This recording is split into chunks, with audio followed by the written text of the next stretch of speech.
Hello traders, it's Wednesday, June the 1st, and this is WMoption's daily market review for the pre-London session. Asian markets ended the day on a confused note as Chinese PMIs provide mixed messages.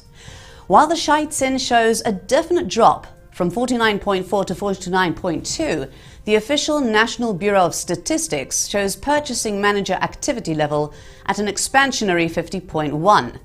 Even more worrying is the nation's debt, which is higher than the 2008 subprime bubble in the US.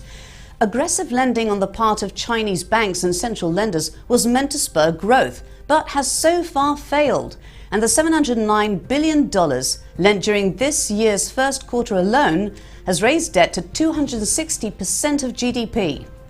In Hong Kong, retail sales fell for the 14th month in a row and are now down 7.5% from last year. In Japan, on the other hand, business spending was up 4.2% last quarter, indicating an upward revision of GDP. Witness also this morning's upward tick in the Nikkei manufacturing PMI to 47.7. Australia's GDP growth has also been upgraded for Q1 to 3.1%, much better than the anticipated 2.8. The readings sent the Australian dollar up 3 pips to 0.7293 against the USD, but the local S&P index closed down this morning by nearly 1%. US stocks closed mainly lower yesterday, the S&P down 1/10 and the Nasdaq up by nearly 1/3. The Case-Shiller Home Price Index was up 0.2% on expectations, but the Chicago PMI for May slipped into contraction at 49.3. Consumer spending increased again by 1%, but confidence is down 2 points on April. So far, data is positive, but not enough to prod on the rate hike controversy. And Friday's labour data will have a relatively strong impact one way or the other.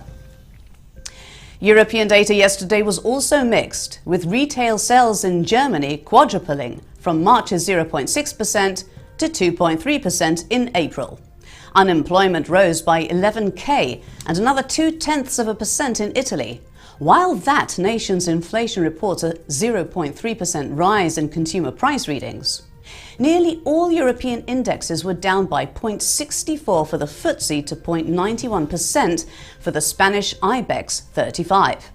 The euro continues to trade sideways at the 1.112 mark.